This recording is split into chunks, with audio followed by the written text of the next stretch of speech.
Olá, pessoal. Olá, amigas. Olá, amigos. Mais uma vez, estamos aqui com mais um vídeo da série Aspectos Morais na Revista Espírita. Série esta que tem como objetivo incentivar e divulgar o estudo, a leitura, a pesquisa dos 12 volumes das revistas espíritas, publicadas por Allan Kardec entre os anos de 1858 e 1869. Hoje nós vamos ver um artigo intitulado Efeito Moralizador da Reencarnação. Bonito o título, né? Efeito Moralizador da Reencarnação. E que está na Revista Espírita de outubro de 1868. E, para estudar, comentar, interpretar, estão comigo os companheiros Felipe Rocha e Sônia Hoffmann. Olá, Felipe. Olá, Dudu. Olá, Soninha. Olá, o pessoal de casa que nos acompanha. Esse programa aí que tem esse artigo que tem um título bem parecido com o título do nosso programa, né? Então, dos aspectos morais da Revista Espírita, né? Esse efeito moralizador da reencarnação, que é um ponto-chave da nossa doutrina, né? É um dos dogmas da nossa doutrina, não é, Sônia? Apresentado lá pelo Kardec. De princípio, não é? De princípio, né? De base, né? De alicerce, né? Da onde se desenvolve toda a lógica da doutrina. Nesse sentido dogmático que a gente fala, né? Que é uma definição por si mesma, né? Vamos estudar esse artigo que, apesar de curto, nos enseja muitos assuntos, né, nos enseja muitas reflexões, e vamos tentar desenvolver essa lógica aí, né, para que fique claro, que fique inteligível, né, e depois verificar no final a conclusão magnífica do Kardec, como em tantas outras oportunidades. Olá, Soninha. Olá, Felipe. Olá, Eduardo. Olá a todos os ouvintes. Aqui estamos novamente para continuar os nossos estudos, as nossas reflexões. E como é bom estudar.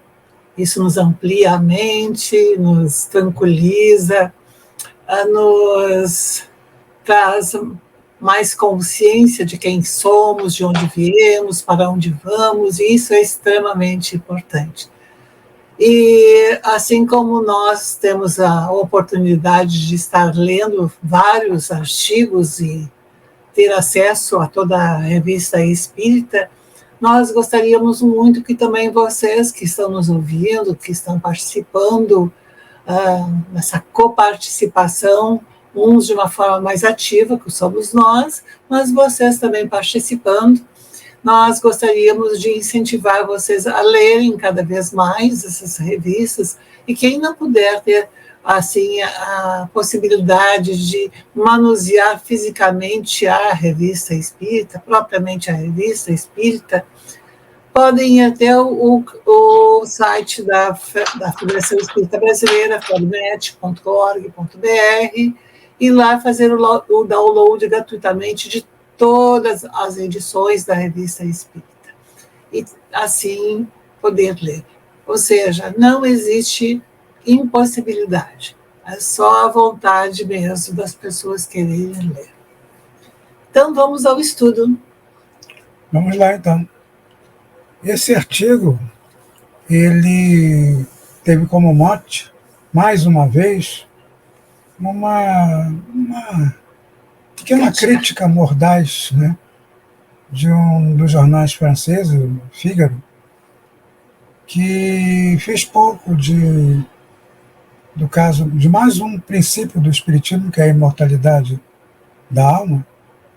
Ele, por motivos adversos, né, não vale a pena contar aqui, ele disse que imortalidade seria história de enfermeiros para seus pacientes. Para tranquilizar os pacientes. Né? Ou seja, a gente entende que seriam aqueles pacientes, né, talvez em fase terminal, bastante doentes, e que os enfermeiros vêm com essa historinha da carrochinha, de que havia vida após a morte, para... A historinha da carochinha para eles, para né? ele, né? Nós não entendemos assim. Né? Exato, exato. Segundo a visão do jornal, né, que quer dizer. Então, o Allan Kardec aproveita, porque existe uma carta, um artigo também baseado nisso, que traz um outro princípio, né, além da sobrevivência da alma, e também da sua imortalidade. Havia também a questão da reencarnação, que no primeiro momento eles chamam de migração das almas, porque um compositor diz que, né, conta para o jornal, que ele já tinha sido escravo grego, já tinha sido estrião, né, que é um comediante, um ator comediante, e também um compositor célebre italiano.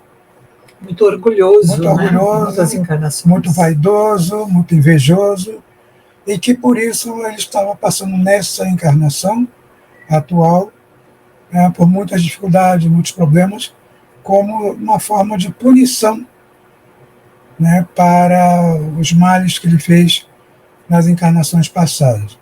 E por aí o artigo vai desenvolvendo, e agora quero que meus companheiros tomem a parte e vamos conversando sobre esses efeitos moralizadores, né, da reencarnação, que a gente pode tirar vários de acordo com o interesse, de acordo com o ponto de vista, né, de cada pessoa que estuda o espiritismo, ou mesmo até que não estuda, mas é simpatizante. E com o tempo que nós temos também, porque 30 minutos...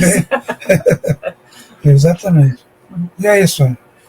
Então, nós podemos começar a estudar muito e observando justamente a questão que ele faz, não é, da pena de Talião, e a relação que nós trazemos, que o Espiritismo vem trazendo, sobre a causa e efeito, ação e reação, que é bastante importante, bastante interessante nós estudarmos essa pena de Talião, não é?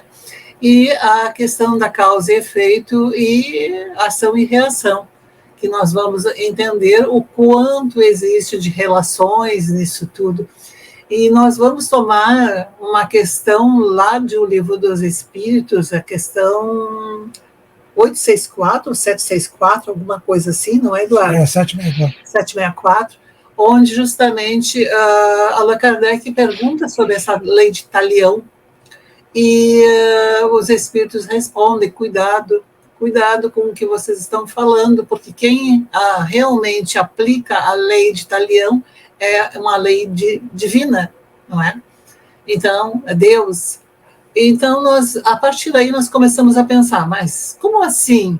No Espiritismo é olho por olho, dente por dente? Como é que é essa história?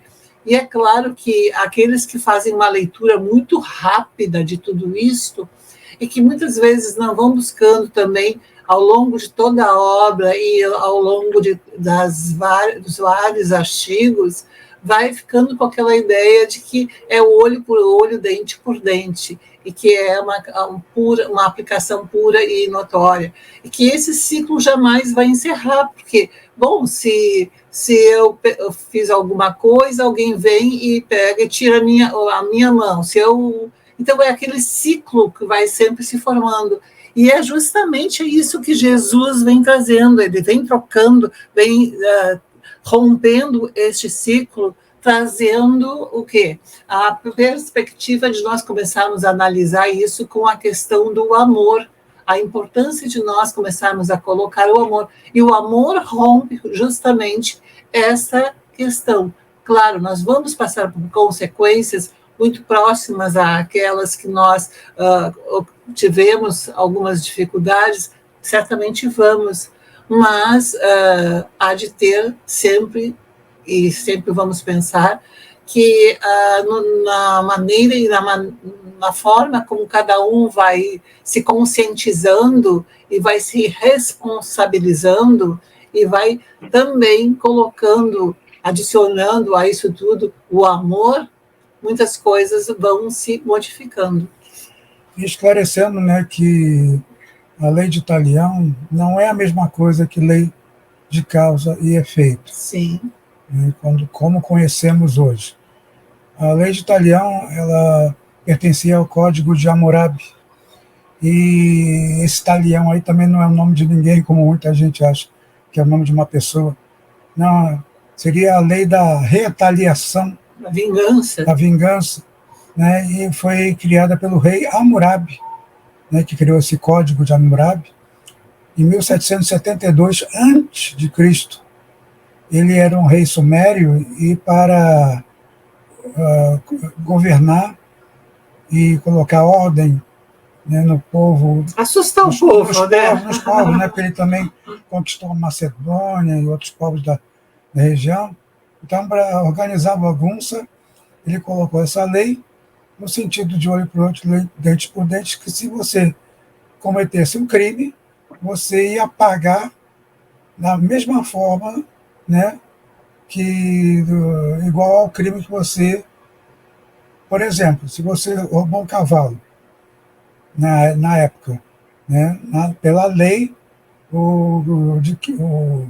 a pessoa que foi roubada teria direito, né, comprovando, teria direito de pegar um cavalo da sua manada.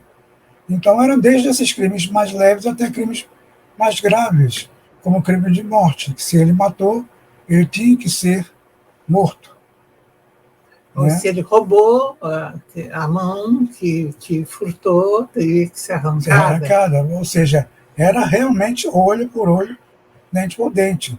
Que foi... E não era dente de leite, né? É verdade. Não é, Felipe? É bem isso, né? E a gente, como tu bem citou, né, do Sumério são o primeiro povo a ter registros históricos escritos, né? Então, para a gente ver a antiguidade que vem essa lei, né? A antiguidade desses registros, e foi uma lei necessária, provavelmente, para o tempo em que se aplicava, né? Como o Kardec bem disse, as leis, elas são temporais, né? São adequadas à civilização em que se encontram. As leis de Deus são imutáveis, né? As leis humanas são temporárias, né, e adequáveis, e as leis de Deus, sim, são imutáveis. Mas, ainda que a crítica do jornal não mereça maior atenção nossa, é interessante a gente perceber, né, que quando a gente vai para o mundo das ideias, né, e como o jornal fez uma crítica fugaz à ideia, né, quando a gente está no mundo das ideias, a gente cria teorias, né, e essas teorias elas vão ser verificadas na prática. Então, uma teoria é um fundamento seguido de várias regras que explicam ou deduzem um fenômeno, certo? Concordam com isso, Dudu e Sônia? Sim, sim. Então a gente tem isso. Quando a gente vê o mundo, quando a gente observa o mundo como ele é, vão surgindo várias teorias, né? E a reencarnação é uma dessas teorias que, desde muito antes de Cristo, né? A gente tem registro aí dos egípcios, depois a gente tem Pitágoras na cultura grega, depois a gente vai ver a filosofia grega como um todo, como Sócrates, depois os estoicos, com Marcos Aurélio e tantos outros, que já vão crendo nessa questão da vida após a morte, né? E aí, depois de ser constatado que existia um espírito, ou que a vida continuava, ou que fazia sentido que a vida continuava, uma das teorias é a da reencarnação. Né? E o Kardec pôs ela à prova, né? Então, a teoria de uma certa forma já existia, ainda que não tão bem organizada e catalogada, né? E o que o Kardec fez foi pôr ela à prova, né? Foi identificar essa teoria, foi esmiuçar essa teoria, foi refinar essa teoria, né? Então, depois a gente vai até ler a conclusão dele ali, do que ele vem dizendo sobre isso. Mas, tendo explicado o que é essa teoria, né, como funciona, o que é uma teoria, né, o que seria a teoria da reencarnação, né? Então, os espíritos, então, para quem está chegando com a gente, daqui a pouco já não nos conhece ou não tem um adentramento maior no espiritismo, que nós somos seres imortais, que sobrevivemos ao corpo, né, que antecedemos o corpo, então nós existíamos antes do corpo existir, corpo carnal, e continuaremos a existir depois que o corpo carnal se desorganizar. Então, isso é a imortalidade da alma. E nós temos, depois disso, a explicação e a teoria de que nós reencarnamos, né? Então que nós nascemos novamente num corpo carnal inúmeras vezes, com o objetivo de aperfeiçoar o nosso ser imortal. Então é a questão evolutiva do ser, não é? Do espírito. É a questão evolutiva, exato. E isso é a reencarnação. Né? E como que a gente foi verificando a reencarnação? Né? Como que isso se deu? Né? A gente tem exemplos, não tem, Sônia e Dudu? Vocês não poderiam dar uma palhinha para a gente aí de exemplos de reencarnação? Até o Dudu comentou ali um pouco antes. Reencarnação? Além da nossa reencarnação? O que fundamenta as reencarnações? O que faz nós acreditarmos que nós temos reencarnações? Né? Eu vou formular melhor a minha pergunta. O que faz eu acreditar? O que faz eu verificar que, assim, faz sentido eu ter faz sentido eu já ter nascido antes, né? Faz sentido eu ter que nascer de novo. Por quê? Né? Sim, e aí aonde que é essa lei de Talião, né? Nós temos as nossas qualidades e nossas vulnerabilidades que vão sendo trazendo nossas potencialidades, inclusive. Quando nós trazemos nessa bagagem, né, uma série de conhecimentos que já foram adquiridos e que naturalmente já estão dentro de nós. Então, muitas vezes, essa diferenciação entre as pessoas... Então, algumas pessoas podem dizer assim, mas por que uma pessoa é naturalmente de uma forma e outra é de outra? Porque ela já foi conquistando em outras encarnações e vidas pretéritas alguns hábitos, assim como alguns vícios ainda estão estruturados de outras encarnações. Então, nós podemos perceber isso, essas inclinações e essas tendências e essas possibilidades e potencialidades em todas as pessoas no dia a dia, o que vem demonstrando claramente que Deus não fez um de um jeito e o outro de outro, deu mais atribuições ou mais qualidades a um ao outro, preteriu um ao outro. Não, todos nós fomos criados igualmente simples e ignorantes, e ao longo das reencarnações nós fomos nos diferenciando, conquistando algumas habilidades, não é? Mas, infelizmente, também conquistando alguns vícios. Por quê? Porque nós estamos nessa questão do ensaio do erro-acerto, nós estamos trabalhando com tudo isso. Então, nós temos de entender que nós estamos nesse processo evolutivo e tendo justamente essas possibilidades. Então, esse efeito moralizador vem trabalhando muito com essa questão. Bem, em outras encarnações, eu fiz uma determinada situação, mas, então, na próxima encarnação, eu vou trabalhar justamente no sentido de começar a educar, não é? A burilar aquela minha péssima qualidade, aquela minha péssima inclinação. Tanto é que nós vamos encontrar lá no Evangelho, que conhece-se o verdadeiro espírita, e aqui nós podemos dizer conhece-se o verdadeiro cristão, pelos esforços que ele faz para a sua transformação íntima, moral, e também para educar suas péssimas inclinações. E quais são essas nossas péssimas inclinações?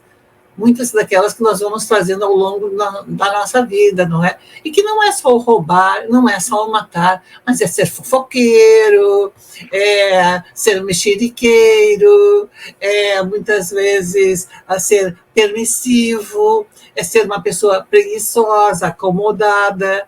Então, são situações que nós vamos perceber que nós temos e que temos de trabalhar com tudo isto. Olha, e o princípio da reencarnação, né, o dogma da reencarnação, ele é um processo que explica para as pessoas a ação da lei de justiça, amor e caridade de Deus. Né? Porque só através da reencarnação nós conseguimos entender por que algumas pessoas nascem na miséria e outros na riqueza. Por que umas pessoas nascem com deficiência e outras não? Por que umas pessoas nascem brancas, pretas, azuis, amarelas, vermelhas e outras não? Né? Por que a diferença de raça? Por quê? Porque a reencarnação explica todos esses porquês né? Porque é impossível, em uma vida só, a pessoa ter todos os conhecimentos, E né? desenvolver A pessoa receber todas as oportunidades, né, de poder estudar, de poder enriquecer, de poder ter, né, as potencialidades, as capacidades que uma outra pessoa, às vezes da mesma família, conseguiu. Então, essas diferenças entre os seres humanos, elas só podem ser explicadas através da reencarnação, porque é justamente nós entramos no processo da progressão, né, evolutiva. O espírito, né, lá no livro dos espíritos, já, se não me engano, questão 132, não é isso? Quando se pergunta qual é o objetivo da encarnação, né, e é uma resposta simples: progredir. Simplesmente isso, progredir. Então, nesse processo, né, de progressão, de evolução da alma, ela obrigatoriamente passa por várias situações socioeconômicas, por várias situações de raça, de etnia, de gênero, ou seja, ela tem que experimentar tudo isso para seguir no seu processo evolutivo e chegar a uma perfeição relativa, né? Isso nós aprendemos no Espiritismo, o valor moralizador da reencarnação nesse sentido, de colocar tudo, né, de acordo com as leis divinas. A lei do trabalho, a lei da liberdade, do progresso, né, todas as leis que estão lá no livro dos Espíritos. Tudo isso não dá para você ajustar com um corpo só, de uma encarnação só. Por isso esse processo da reencarnação, que mostra realmente o grande amor e a grande misericórdia de Deus para conosco. É isso, Felipe.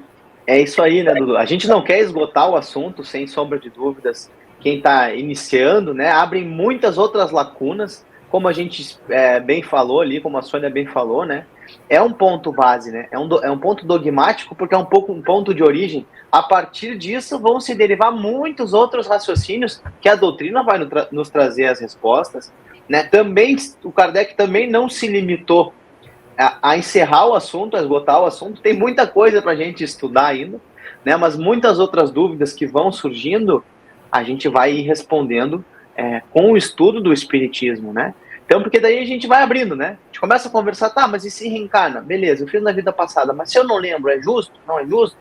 Puxa, mas aí o que eu fizer agora vai valer para a vida da frente? São outras dúvidas que vão surgindo, e é natural e é bom que elas surjam, né? Porque a doutrina, o livro dos Espíritos, para mim, é o que melhor vai responder todas elas de maneira organizada, né? E claro, depois que a gente vai continuando o estudo, vai se aprofundando.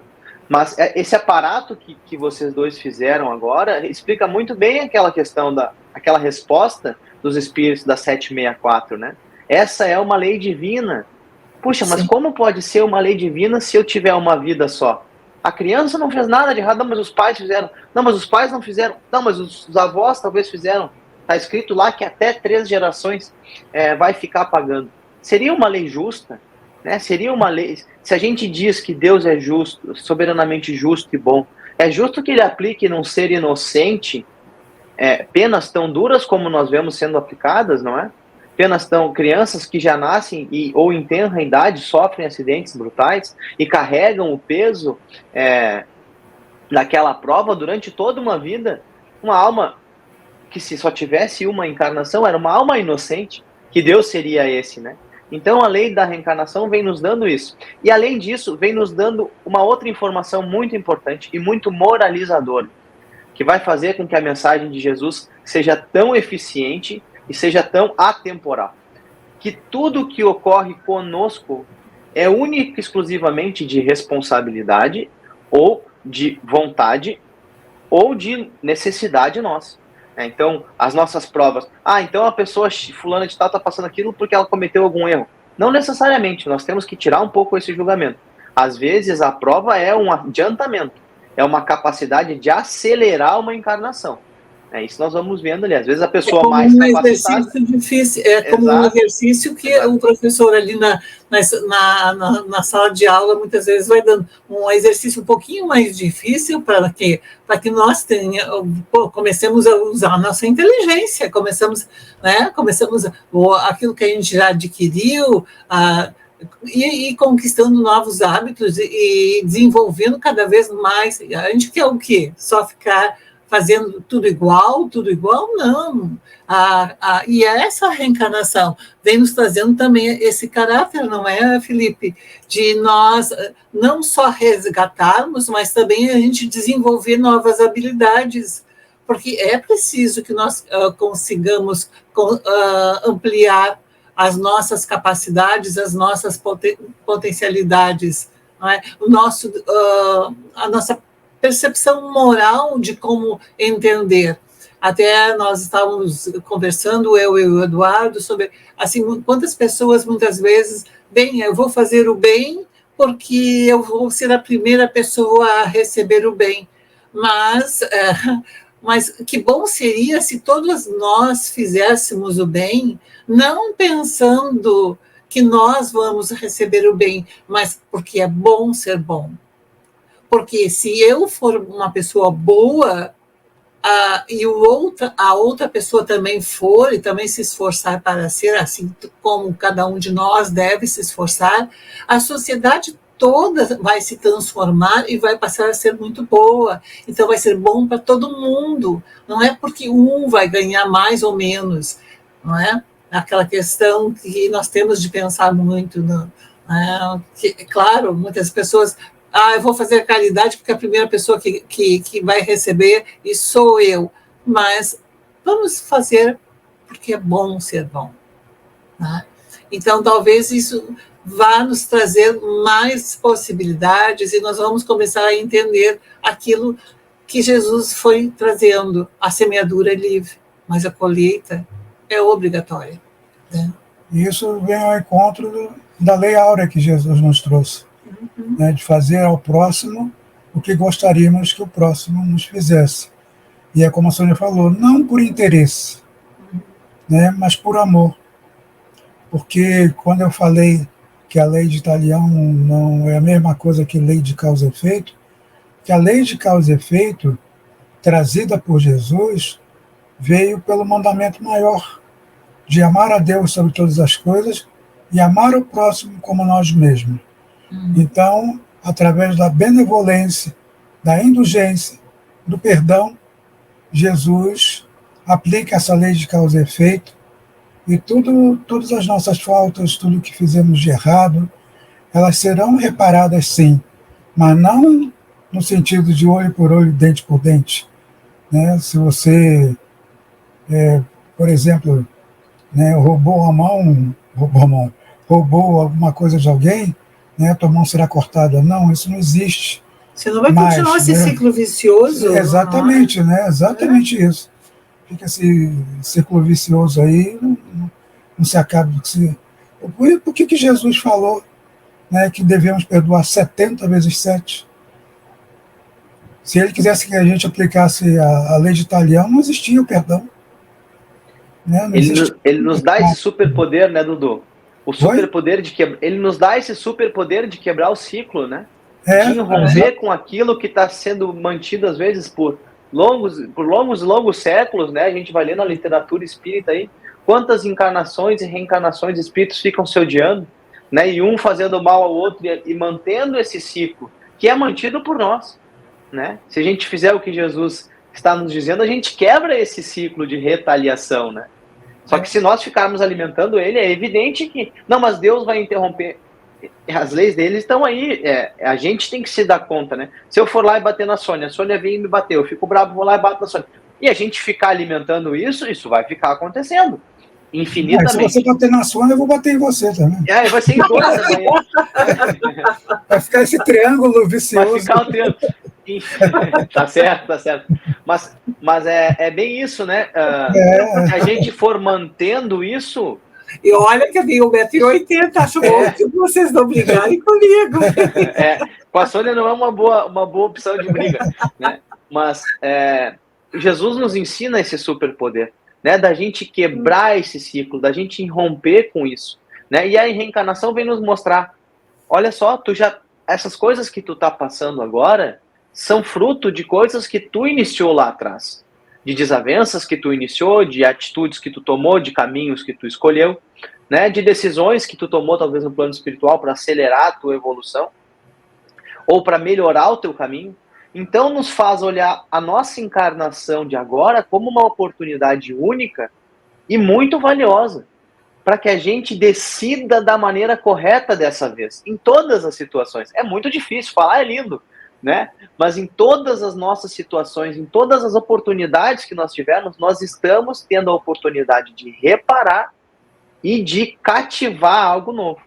E seguindo aquilo que Jesus nos trouxe, nós estaremos caminhando rumo à evolução nossa e do próximo, porque nós também auxiliamos, nós também somos co-criadores e colaboradores, né? Uns na evolução dos outros. E eu acho que agora é para nós lermos, né, Dudu? Como é que está o nosso tempo aí? Tá estourado, como sempre. Mas, enfim. Não, mas esses pontos que faltaram, que como você falou, Felipe, no começo, existem muitos aspectos da encarnação que não dariam nem em 1, 2, 3 programas. Mas nós vamos retornar através de outros artigos que também falam de reencarnação, e aí sim desenvolveremos esses outros aspectos.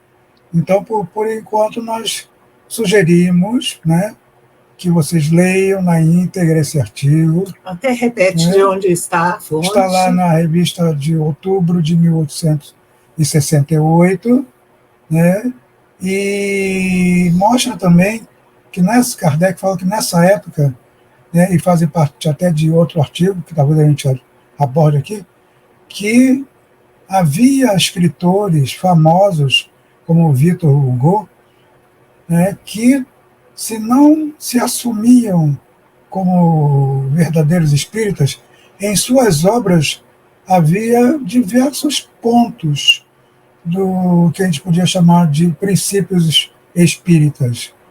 Né? A gente não, até Kardec diz que não sabe se faziam isso consciente ou inconsciente, mas pelo menos Victor Hugo sabia e do espiritismo, ele participou, né, de mesas girantes por causa da morte de sua filha, e ele recebeu mensagem, então poderia ser considerado também um espírita.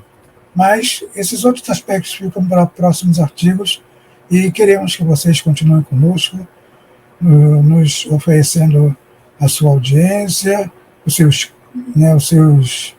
likes, seus compartilhamentos e inscrição no canal. E olha, a mão que não dá um like... Sabe lá o que pode acontecer, né? O dedinho não dá um clique, né? Pois é, gente. Então, vamos compartilhar, vamos dar o like, tá? Um abraço a todos. Um abraço para todos. Desculpe a brincadeira.